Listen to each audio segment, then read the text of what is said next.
والصلاة والسلام على سيد الأنبياء والمرسلين وعلى آله وأصحابه أجمعين أما بعد فقد قال الله تبارك وتعالى في القرآن المجيد أعوذ بالله من الشيطان الرجيم بسم الله الرحمن الرحيم ربنا وابعث فيهم رسولا من أنفسهم يتلو عليهم آياتك ويعلمهم الكتاب والحكمة ويزكيهم إنك أنت العزيز الحكيم صدق الله العلي العظيم۔ محترم بزرگوں اور عزیز ساتھیوں، زمانہ جتنا عہد نبوت سے دور ہوتا چلا جائے گا، اس زمانے کے اندر فتنہ و فساد کی کثرت اور زیادتی ہوتی چلی جائے گی۔ اللہ کے نبی صلی اللہ علیہ وسلم نے اپنے بارے میں ارشاد فرمایا کہ میں اور قیامت اس طریقے سے ہوں جیسے کہاتین، یہ دو انگلیاں ہوتی ہیں، دو انگلیوں کے درمیان جتنا فاصلہ ہے اللہ کے نبی صلی اللہ علیہ وسلم اور قیامت کے درمیان اتنا ہی فاصلہ ہے۔ اللہ کے نبی صلی اللہ علیہ وسلم کے زمانے کو 1440 سال تقریباً ہو چکے ہیں۔ اب جب زمانہ نبوت کے زمانے سے اتنا دور ہو چکا ہے اور اتنا بعد ہو چکا ہے، تو ظاہر سی بات ہے کہ اس کے اندر فتنے اتنی ہی تیزی سے آئیں گے۔ اور اللہ کے نبی صلی اللہ علیہ وسلم نے احادیث کے اندر اس کی وضاحت بھی فرمائی ہے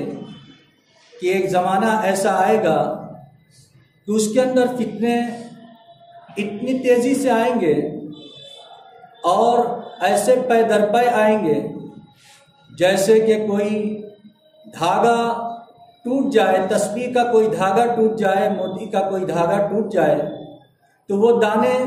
جیسے پے در پے گرتے رہتے ہیں، ویسے ہی فتنے بھی یکے بعد دیگرے آتے رہیں گے اور وہ فتنہ رکنے کا نام نہیں رہے گا۔ اللہ کے نبی صلی اللہ علیہ وسلم نے ارشاد فرمایا کہ ایک زمانہ ایسا ہوگا کہ فتنے ایسے آئیں گے، اور اس کی مثال دے کر فرمایا کہ جیسے کہ شام کا وقت ہوتا ہے، کہ جب شام کا وقت ہوتا ہے تو اس وقت اندھیرا غالب ہوتا چلا جاتا ہے۔ اگر کوئی مغرب کے بعد یہ امید لگائے رہے کہ اس وقت جیسی روشنی ہے اس سے زیادہ روشنی عشاء کے بعد ہوگی، تو ایسے آدمی کو عقل مند نہیں کہا جا سکتا۔ ایسے ہی اللہ کے نبی صلی اللہ علیہ وسلم نے ارشاد فرمایا کہ فتنے ایسے ہوں گے قطع اللیل المظلم،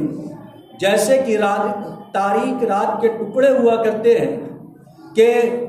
جب رات کا حصہ شروع ہو جاتا ہے تو تاریکی بڑھتی چلی جاتی ہے، ایسے ہی فتنے بڑھتے چلے جائیں گے، اور ہر فتنے کے بعد آنے والا دوسرا فتنہ یہ انتہائی خطرناک ہوگا اور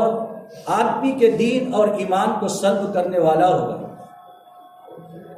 اسی وجہ سے اللہ کے نبی صلی اللہ علیہ وسلم نے اس حدیث پاک کے اندر ارشاد فرمایا یمسی الرجل مؤمنا ویصبح کافرا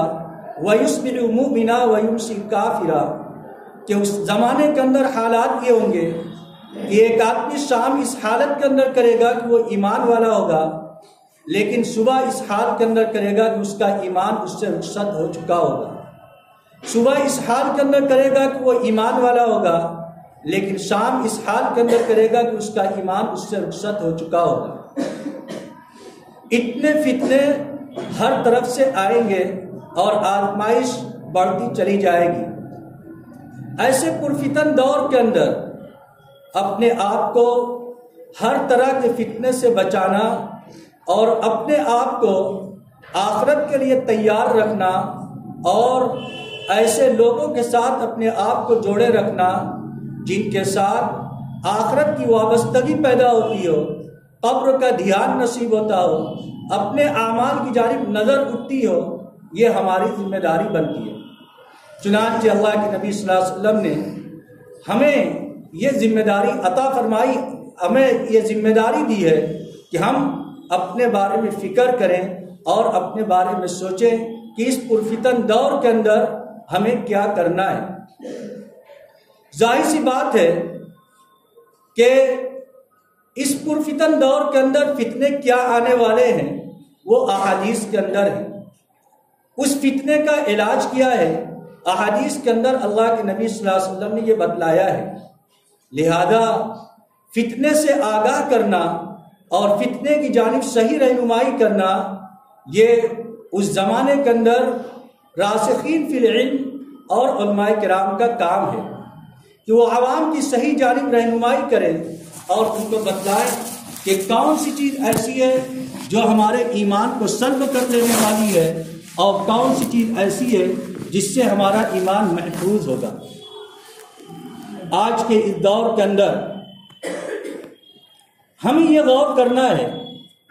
کہ کبھی بھی کوئی فتنہ آتا ہے تو وہ اچھے نام کے ساتھ آتا ہے اور اس کا ٹائٹل، اس کا لقب بڑا اچھا ہوتا ہے، لیکن اس کے اندر جو جراثیم ہوتے ہیں اس کی وجہ سے آدمی کے ایمان کے اوپر زد پڑتی ہے، آدمی کا ایمان اس سے متاثر ہو جاتا ہے۔ لہذا اس زمانے کے اندر جو ایمان کی حفاظت کرنے والے وہ بتلائیں گے کہ کون سی چیز ایسی ہے جس کے ذریعے سے تمہارا ایمان سلب ہو جائے گا اور کون سی چیز ایسی ہے جس کے ذریعے سے تمہارا ایمان محفوظ رہے گا۔ اور یہ بتلانے والے کون ہوتے ہیں؟ وہی ہوتے ہیں جن کو ہم اپنی اصطلاح کے اندر علماء کہتے ہیں، اہل علم کہتے ہیں، اور وہ لوگ ہوتے ہیں جو راسخین فی العلم ہوتے ہیں اور احادیث اور قرآن پاک کی تعلیمات کے اوپر ان کی روشنی ہوتی ہے۔ ہر زمانے کے اندر علماء اور عوام ان کے درمیان رابطہ اور ان کے درمیان تعلق انتہائی ضروری اور ناگزیر رہا ہے، اور اگر علماء اور عوام کے درمیان تعلقات منقطع ہو جائیں یا عوام کے دل کے اندر علماء کی بدگمانی پیدا کر دی جائے تو ظاہر سی بات ہے کہ پھر اس کے بعد علماء اور عوام کے درمیان ایک خلیج پیدا ہوگی، ایک دوری پیدا ہوگی۔ پھر اس کے بعد وہ اس پرفتن دور کے اندر جب کہ ان کو دینی تعلیم کی انتہائی ضرورت ہوگی لیکن وہ کسی عالم سے پوچھنے کے لیے تیار نہیں ہوں گے، کیونکہ ان کے دل کے اندر یہ بھر دیا جائے گا کہ یہ اہل علم، یہ علماء ایسے ہیں، یہ علماء ایسے ہیں، یہ علماء ایسے ہیں۔ پھر جب ان کے دل کے اندر ان کے خلاف بغض اور عناد بھر دیا جائے گا تو پھر وہ اہل علم سے پوچھنے کے لیے تیار نہیں ہوں گے، پھر اپنی جانکاری کی بنیاد پر اور اپنے عقل کی بنیاد پر وہ عمل کرنا شروع کریں گے، پھر دینی تعلیمات سے دوری ہوتی چلی جائے گی۔ اور جتنے ممالک خاص طور سے آج کے اس دور کے اندر جو دشمن اسلام کو سب سے زیادہ تشویش ہے وہ اس بات کے اوپر تشویش ہے کہ جب تک مسلمانوں کا تعلق ان کے اپنے مذہبی حضرات یعنی علماء کرام سے رہے گا تب تک عوام کو گمراہ کرنا ہمارے لیے مشکل ہوگا۔ چنانچہ بہت پہلے جب یورپ والوں نے اور امریکہ والوں نے ریسرچ کیا تھا تو اس وقت انہوں نے دیکھا تھا کہ پوری دنیا کے اندر آخر کون سی ایسی وجہ ہے جس کی وجہ سے، کون سی ایسی چیز ہے جس کی وجہ سے مسلمان اپنے مذہب کے اوپر اتنے پختہ ہیں، تو جس کو وہ بنیاد پرستی، مذہب پرستی کہتے ہیں۔ تو ان کو یہ بات نظر آئی کہ بر صغیر کے اندر جو مسلمان ہیں، خاص طور سے ہندوستان، پاکستان، بنگلہ دیش، یہاں پر مسلمان اپنے مذہب کے سلسلے میں انتہائی پختہ ہیں۔ وہ ہر چیز کو چھوڑنے کے لیے تیار ہوتے ہیں لیکن مذہب کو چھوڑنے کے لیے تیار نہیں ہوتے۔ پھر انہوں نے اس کی تحقیق کی تو تحقیق کے اندر یہ بات نکلی کہ ان کے اندر بھی وہ جماعت جس کا تعلق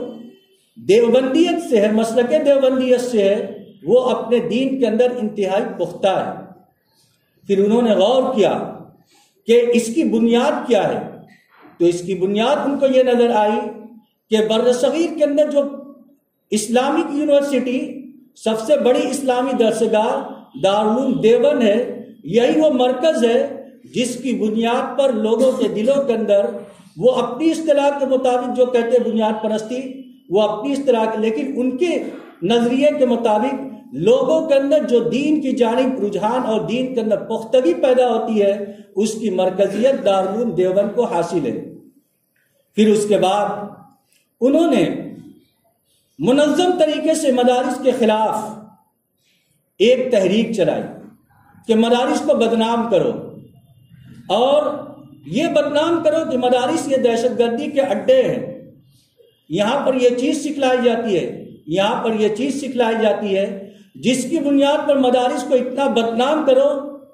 اتنا بدنام کرو کہ وہ مسلمان جو مدارس کے قریب نہیں جاتے، ان کے دل کے اندر مدارس کے خلاف بدگمانی پیدا ہو جائے، اور وہ سمجھنے لگے کہ واقعی مدارس کے اندر دہشت گردی سکھائی جاتی ہے اور غلط باتیں سکھلائی جاتی ہیں۔ چنانچہ اس منظم سازش کے تحت پوری دنیا کے اندر خاص طور سے جس چیز کے اوپر نظر رکھی گئی، داڑھی، ٹوپی اور مدارس، تین چیزوں کے اوپر نظر رکھی گئی، ان تین چیزوں کا حامل جو ان کو نظر آتا وہ اس کو کہتے کہ یہ دہشت گرد ہے، اور اس کی بنیاد پر ان کو پکڑنے کی کوشش کی جاتی ہے اور ان کو تکلیف پہنچانے کی کوشش کی جاتی رہی ہے۔ تو ان کو جو نظر آیا اس کے اندر مدارس کا کردار انتہائی اہم تھا، اسی وجہ سے انہوں نے ایسی سازش رچی کہ عوام کے دل کے اندر، لوگوں کے دل کے اندر جو اپنے مال کے ذریعے اور اپنی جان کے ذریعے سے اپنے مدارس کی حفاظت کرتے ہیں، جب اس مدارس کی اہمیت ان کے دلوں سے نکال دی جائے گی تو پھر یہاں سے لینے والے وہ طلبہ جو دین کے اندر پختگی حاصل کرتے ہیں، جو اسلامی تعلیمات کو حاصل کرتے ہیں، جب اسلامی تعلیمات ہی ان کی زندگی کے اندر نہیں رہے گی تو پھر ہمیں ان کے تعلیم سے ہٹانا انتہائی آسان ہوگا۔ چنانچہ آزادی کے زمانے کو یاد کیجئے، آزادی کے زمانے کے اندر جب انگریز کا تسلط ہندوستان کے اوپر قائم ہوا تھا تو اس زمانے کے اندر ان کا ٹارگٹ اور ان کو جو لوگوں کو تکلیف پہنچائی جاتی تھی ان میں سر فہرست مسلمان، اور مسلمانوں کے اندر بھی سر فہرست علماء کرام کی تعداد تھی۔ کیوں؟ اس لیے کہ وہ یہ جانتے تھے کہ اگر ان کو ختم کر دیا گیا تو یہاں پھر دین کا کوئی نام لیوا موجود نہیں رہے گا۔ چنانچہ ایک بہت بڑی تعداد علماء کرام کی سولی پر لٹکا دی گئی، اور پھر اس کے بعد عیسائی پادری یہاں پر عیسائیت کا پرچار کرنے لگے، اور اس زمانے کے اندر وہ ایسے گھرانے کے اندر پہنچے جو علماء کرام عیسائیت کے خلاف اپنی جان کو قربان کر چکے تھے، ان کے گھروں کے اندر گئے، بیوہ سے کہا کہ تم اپنے اس یتیم بچے کو مجھے دے دو، ہم اس کی مفت تعلیم دیں گے، ہم اس کو اپنے یہاں رکھیں گے، اس کی پورے خرچہ اٹھائیں گے، اس کو ہمیں دے دو۔ علماء کرام نے مشورہ کیا، یہ تو اور انتہائی سنگین حالات آ گئے، اب کیا کیا جائے؟ تو اس زمانے کے اندر علماء نے غور و فکر کیا تو ان کو یہ بات نظر آئی کہ ہماری دین کی حفاظت اور اس چیز کی حفاظت اگر ہمیں اپنی نسل کو بچانا ہے تو اس کے لیے ہمیں مدارس کا قیام کرنا پڑے گا۔ چنانچہ اس وقت مدارس کا جال پوری ہندوستان کے اندر بچھایا گیا، مکاتب کا جال بچھایا گیا، جس کے ذریعے سے لوگوں کے ایمان کی حفاظت کی جا سکے، اور یہ اعلان کرا دیا گیا کہ ہمارے یہاں اپنے بچوں کو بھیجو، ہم مفت تعلیم دیں گے، ہم کھانا بھی دیں گے، ہم ان کو کپڑا بھی دیں گے، اور اس کے ساتھ ہم ان کو وظیفہ بھی دیں گے۔ چنانچہ اس زمانے کے اندر علماء کرام کی دور اندیشی کی بنیاد پر جب مدارس کا جال بچھائے تو اس کے بعد اللہ رب العزت نے مدارس کے ذریعے سے، مکاتب کے ذریعے سے اس زمانے کے اندر لوگوں کے ایمان کی حفاظت فرمائی ہے، اور لوگ اس وقت عیسائی پادری جو ایمان کو خریدنے کے لیے اور لوگوں کو مرتد بنانے کی فکر کے اندر تھے، اس زمانے کے اندر علماء کرام نے ان کا مقابلہ کیا ہے، اور اس طریقے سے ان کو ہندوستان سے بغیر نیل و مراد یعنی بغیر اپنے مقصد کے اندر کامیابی حاصل کیے ہوئے یہاں سے واپس جانا پڑا۔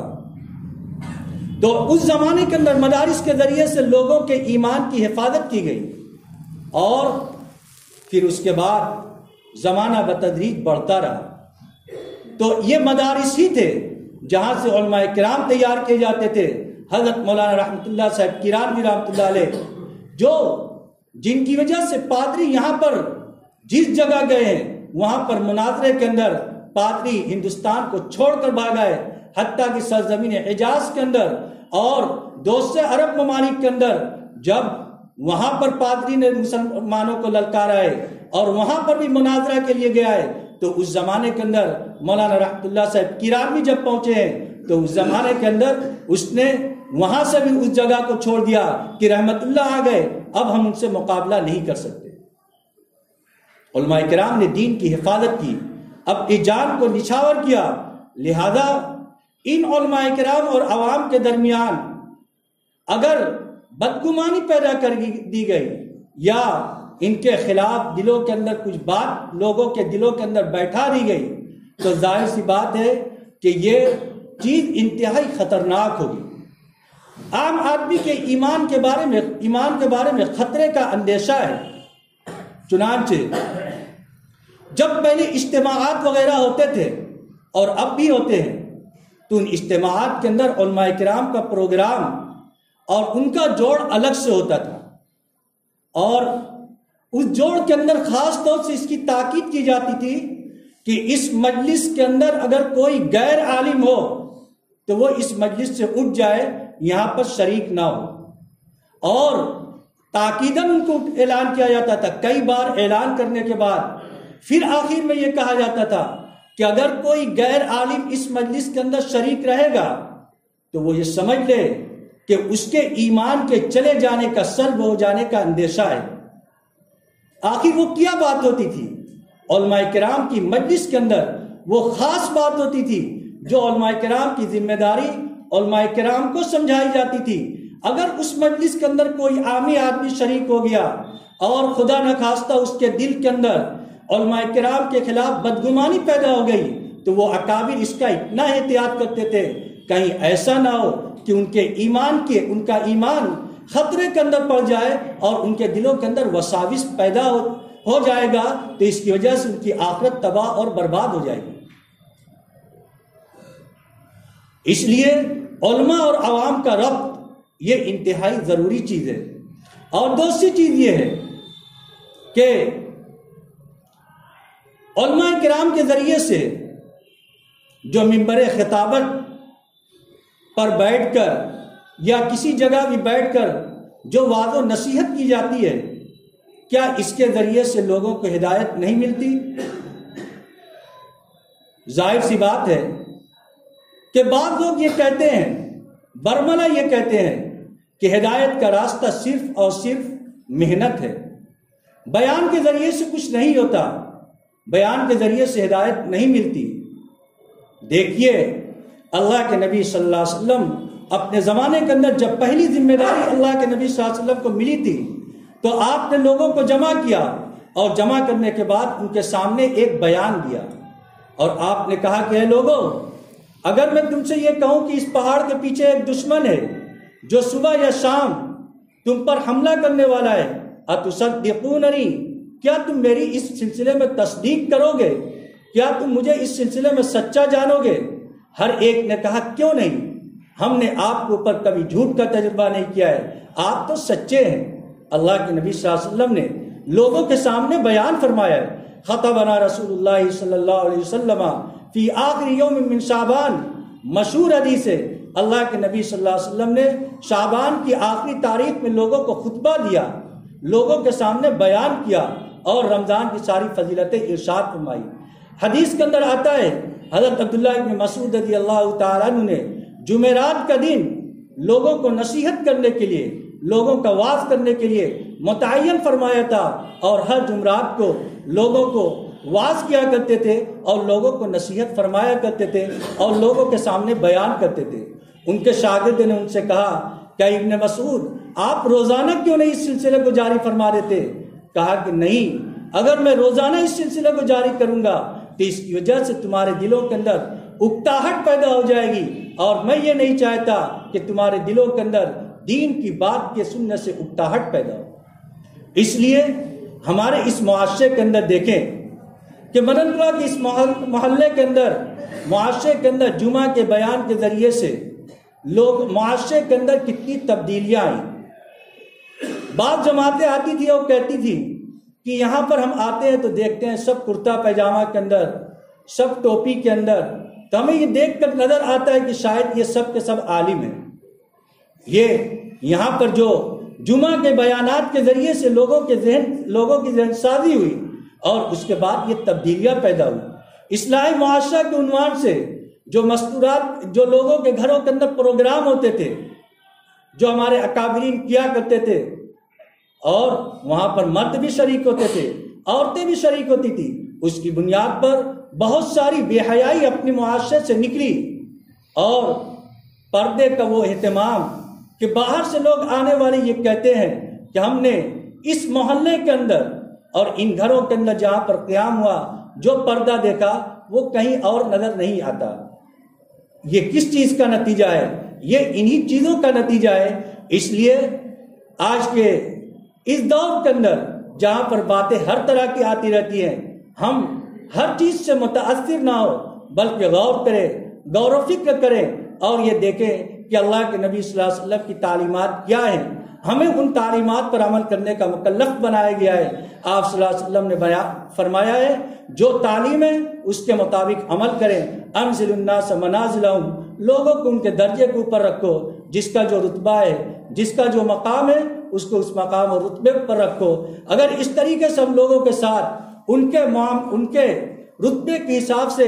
برتاؤ کریں گے، نبی صلی اللہ علیہ وسلم کی تعلیمات کے اوپر عمل کریں گے، تو اس کا نتیجہ یہ ہوگا کہ ایک خوشگوار معاشرہ ہوگا۔ جو بڑے کی ذمہ داری ہے وہ اپنی ذمہ داری ادا کرے، جو چھوٹے کی ذمہ داریاں ہیں وہ اپنی ذمہ داری ادا کرے، جو عوام کی ہے وہ اپنی ذمہ داری ادا کرے، جو علماء کی ہے وہ اپنی ذمہ داری ادا کریں گے، تو اس کے ذریعے سے ایک خوشگوار معاشرہ انشاءاللہ باقی رہے گا، اور دین کی تعلیمات پر عمل کرنا ہم لوگوں کے لیے آسان ہوگا۔ اللہ رب العزت ہم سب کو ان باتوں پر عمل کرنے کی توفیق عطا فرمائے۔ وآخر دعوانا الحمدللہ رب العالمین۔